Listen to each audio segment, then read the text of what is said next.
Alright, so welcome to CS251. In this video, I'm going to go over the content structure of the class and how we're going to explore data structures together. So I call this kind of approach to this class a client-first approach. So what that means is that early on in the semester, we are going to start with understanding abstractions using the C++ collection classes associated with each of those abstractions. So what does that mean? We're going to talk about this terminology a lot, so if some of this terminology is new to you, no worries. But what it means is we're going to go through and use the standard implementations of stacks and queues and maps and hash tables in C++. So we're going to solve a bunch of problems with these standard implementations. That's going to make it so that we're familiar with all of these abstractions. And then moving on from there, we're going to start building those classes, practice object-oriented programming, which we won't spend much time reviewing, but through building the data structures classes, we'll get to see a lot of that. And then at the end of the semester, we're going to go through and implement all of those big data structures that should be new to you. We will start off the semester reviewing C++. So all of you are coming, from kind of different backgrounds, and so some of you maybe have never used C++ before, and some of you maybe have. The first project that you're going to be working on is basically going to get you all up to speed in C++. So we'll review some things, particularly some maybe more advanced things that you haven't seen even if you have taken a data or have used C++ before. And then we're going to end with 2 weeks that are the last 2 weeks of class. So the second to last one is Thanksgiving, and the very last one is like the week before finals week. Kind of looking at, what is next? What do we use all of this information on data structures for? And that will be really fun. There'll be lots of kind of applications and real world applications for it.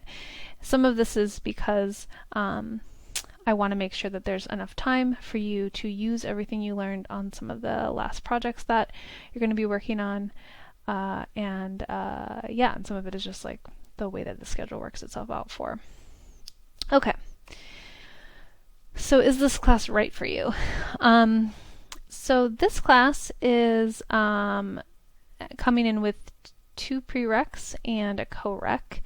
So, there's a missing word there. So you should have a C or better in CS141, C or better in CS151. Those are the prereqs. For any of you coming in or transferring in, 141 is like the second programming class at UIC. You should have basically been introduced to recursion, to pointers, and to some of those like slightly more intermediate advanced programming topics that usually aren't covered in any kind of real serious you don't usually spend a lot of time on that on the first introduction to programming class. So it's kind of like intermediate an intermediate level of programming, so 1 or 2 classes coming into here. CS151 is the theory class where you learn set theory. And then the co-req for this class is 211, which is generally like a coding practice class, and a lot of the topics overlap with this class. So in that class you'll be doing a lot more with data structures and practicing a lot more of the same topics, which is great. So what does this mean? So you should have some experience with or can pick up quickly C++. So either you programmed a little bit in it, or you've programmed a lot in something else, and so transitioning to another language is just a matter of learning the different quirks that are different, and then the syntax. You should have been exposed to object-oriented programming or have some experience with it. It's typically covered in like an intermediate class. And then you should have lots of experience coding. testing and debugging. And one good way to know if this class is right for you is to feel out Project 1. So if Project 1 goes okay for you, then you're good. Okay, so why do so many people find the data structures class challenging? Well, not unlike many other CS classes, or particularly programming heavy CS classes, we are combining a lot of different things at once. So C++, it's not an easy language. It's a challenging language. It has everything in it that you could possibly ever want and that you probably don't want. And so it's not for the faint of heart. I don't know if that's a saying, but I just used it. You have just technology, right? So you're using a computer, you're using all of these different systems. There's always challenges with that. You have lots of problem solving and lots of logic in this class, and it's the reason I love it so much. It's so interesting. There's often so many different ways to solve the same problem. Oftentimes I see students doing things and I'm like, oh, that was a good idea. That was cool. You know, it's really cool in that way. And then we have tools. So we're going to use Valgrind, which is probably the first for many of you, which helps with memory management. And then you just have like IDEs, submissions, testing, all that kind of stuff all in one, which is what Memer is for us. So many, many complex topics at once.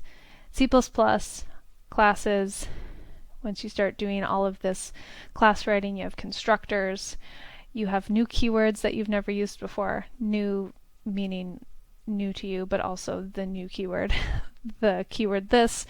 You have all of these symbols that look really fun, but are actually doing like really powerful things, and some of them do lots of powerful things all at once. It's a lot. And so, if anything, it's a class where maybe you have formed slightly bad habits in the past, particularly bad coding habits. Maybe you have formed bad habits that you're like trying to avoid something, like, oh yeah, I know that's really complicated, but I haven't quite figured that out yet, and you just kind of play around with it until it works. That's not going to work in this class. So all of those habits get exposed, all of those bad habits get brought to the forefront, and so you have to stop and you have to start figuring it out. And I think that's why people find it challenging. So, you know, if you've used pointers a bunch and you're just like, yeah, that works, I'm just going to try this. If it doesn't crash, it's probably right. That won't work anymore. If you've never diagrammed out your memory or diagrammed out something that you're building and just kind of like guessed until it worked and passed the test cases, that definitely won't work anymore. So you kind of have to start being a little bit more critical and more deliberate with some of these things. So the course outcomes are laid out on the course Blackboard page, and I won't read through them, but this is what they are.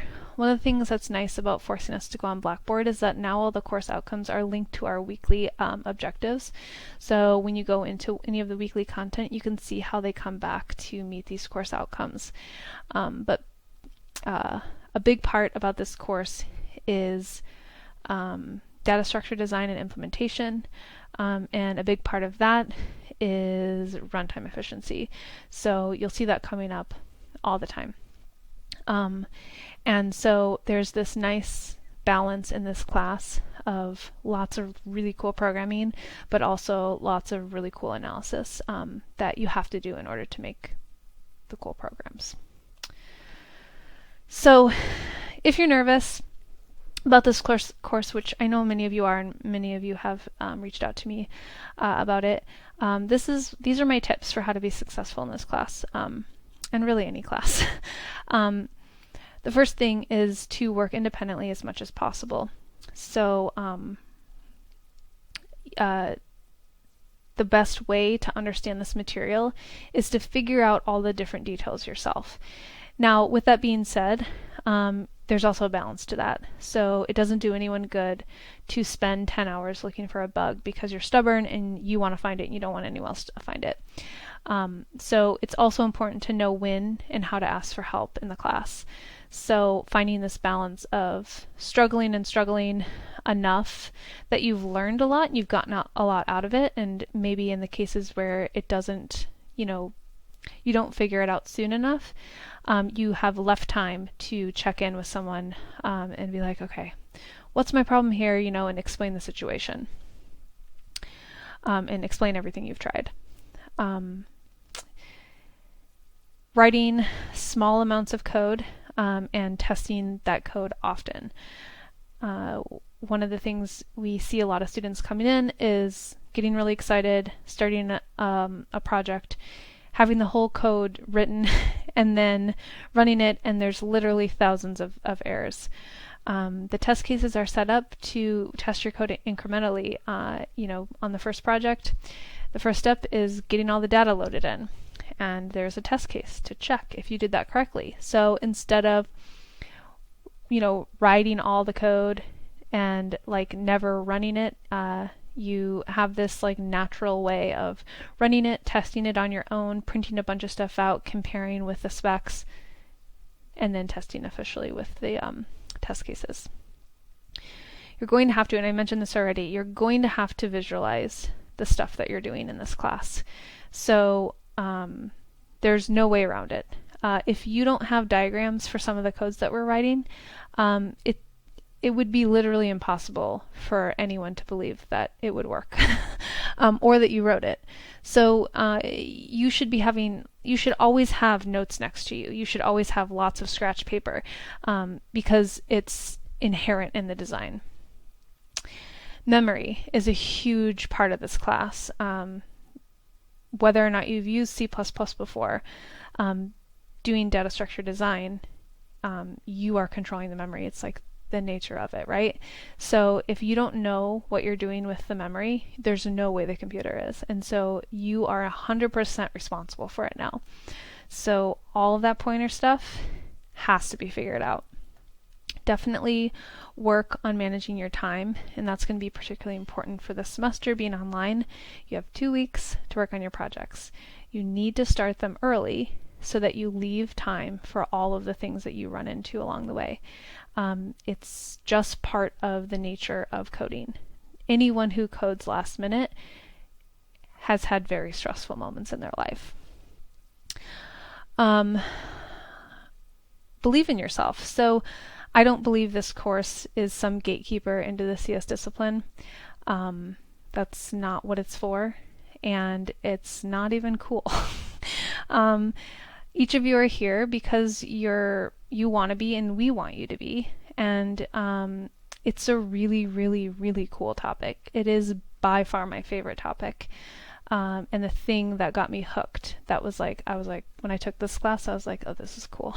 I really like this, and that's all the course is. It's not anything else, and each and every one of you can do it as long as you develop the skills necessary to be able to do it. You have the grit and the perseverance, and that's the same for anything that you need to do. And then you have the kind of time management and project management skills. Starting early, leaving time, checking in, asking the right questions. You can do literally anything if you can do that. Lastly, enjoy. Again, we are all so lucky to have the space and time to do this. I really truly believe that I can't believe that I get to spend the next semester exploring this material again and again and again. It's just awesome. So don't stress out about it. Enjoy it as much as you can. And those are my tips. And like I said, I'm on your team. The whole teaching staff is on your team. All of us are kind of in this pandemic semester together, and wish you the best of luck. It's going to be really fun, and I think you'll all really enjoy it. Please be positive and keep bringing each other up. I know that's what I'll be doing, and I think the best thing about coding is that it's an excellent distraction. So your computer and your code is always there for you to come back to. So if you're having a tough time or things aren't going well, it is a really, really nice, very, very stimulating distraction, and that's something that's worth something. All right, so that's it for this video. Thank you all so much.